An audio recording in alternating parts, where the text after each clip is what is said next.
All right, y'all, here we are again. Welcome to another episode of Brown Girls Are Beautiful. My hair keeps falling down, y'all. I'm gonna try to fix it, but today I am dealing with fourth grade and they are rowdy. I met their teacher. She is awesome. I can tell she doesn't play no games, and she doesn't play any games. And she's a language arts teacher, so that's really nice. I'll show you her classroom in just a second. Right now, I'm just trying to fix my hair because it keeps falling down on the side. Got me looking crazy today. But I made it in here. Yesterday, I laid down all day. I wasn't feeling well. But yeah, we had an assembly for Black History Month. It was really nice. So we're going to see some clips with that. And before we left out, they started playing Michael Jackson. Keep on, but the bus don't stop. Don't stop till you get enough. I didn't get to capture that because it was time for us to leave out, and I couldn't get my phone to record fast enough, and I was trying to pay attention to the children. But I danced on my way out of the gymnasium. And so you're going to see some of the teachers participated in the little dance moves. It was really nice. I think they enjoyed it. There's 27 children in here, I counted. So this is the classroom. I love her lights. I have lights. My mama sent me some lights like this, and I'm going to put them up in one of my rooms in the house. So this is the classroom, y'all. And I like this teacher. She has a diffuser over here. It smells like lemon. It smells really good, y'all. And she has like all these love notes from her classroom, her students. Very nicely done. She has a lot of notes all around the classroom. But one thing I noticed is that these children, is nothing against the teacher. It's just the way that their brains work. I love these chairs too.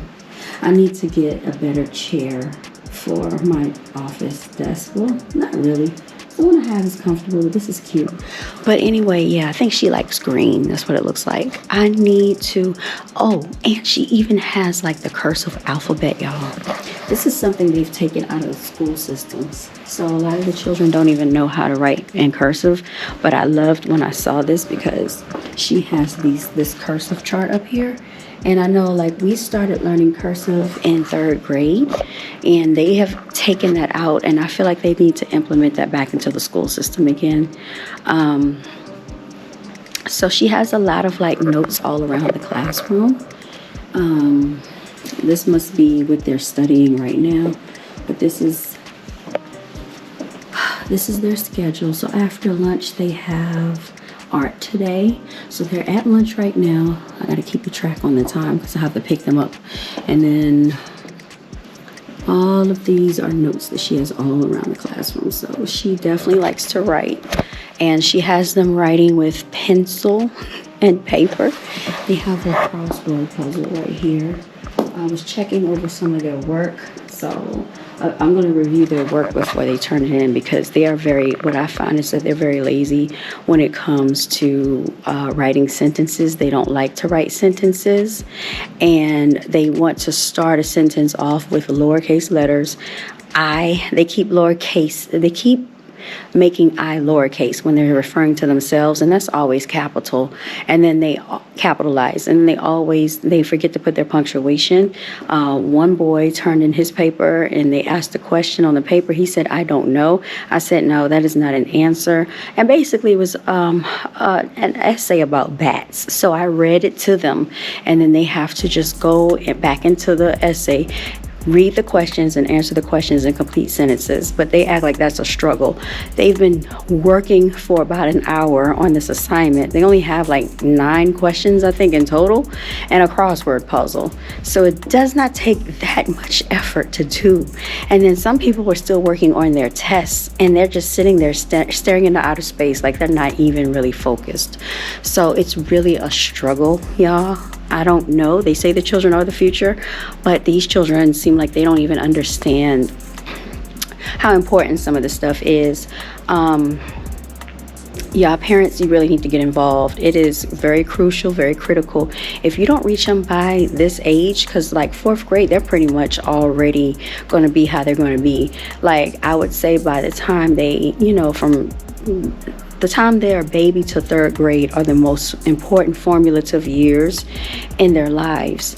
If you cannot reach them by fourth grade, I don't know what to tell you, because after that, fifth grade, and then, I mean, they're done with elementary school, they're going to middle school. So the longer they go with this lackluster attitude about school, the more difficult it's going to be to reach them and just try to reel them back in. So a lot of this, I will say, it's up to the parents to get involved in your children's education. You need to start coming to the PTA meetings. You need to start coming and volunteering in the schools. You need to start coming and sitting in the classroom with your child, pop up at the school. You need to do this. And I think parents are so focused on, oh, I can just go get rid of my child, drop them off at school, send them off on the bus. I can just go work, make all the money. I don't really need to go. No, you need to come to the school, and you need to come unannounced. And you need to check their homework. You need to go over their work with them. You need to have flashcards at home, make them read every night. Like, even when it's, springtime, spring break, winter break, they still need to be doing something that's exercising their brain cells, because I'm telling you, these children are not going to have what it takes by the time it gets for them to thrive out here in the world. They're not going to be able to get a decent job. I don't know what they're going to do, but some of them in the last class that I had, when I asked them what they wanted to do, they're under the assumption that they're going to do hair and nails, that they are going to play football and basketball, and that some of them want to be rappers and a YouTuber. Now, I'm not saying that's not possible, but they need to actually have realistic goals, because what if they get injured and they want to play sports? That happens a lot. You cannot just strictly depend on the fact that you think you're just going to play sports the rest of your life, because it does not work out that way for a majority of the people. And I think they have it misconstrued because of media. Social media is definitely detrimental to all of us, adults and children. So, yeah, I'm still very congested, but I just wanted to come on and let y'all know how it was going for today. She's very well stocked. Look at all of this, all these pencils. Oh, that's another thing I wanted to bring up. So when I was in school, we bought pencils and we bought paper to class every single day. My mother made sure we had our supplies.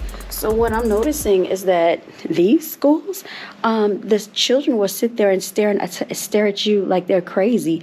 And you're like, what is the issue? Oh, I can't do my work. They sitting there for 10 minutes straight.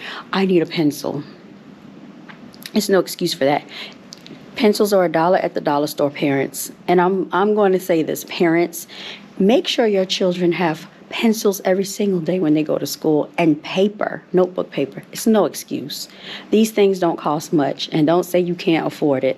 And don't say you can't afford $1 for flashcards either, for your child to know how to multiply, divide, add, and subtract. And even to read. Don't say you can't. The library is free.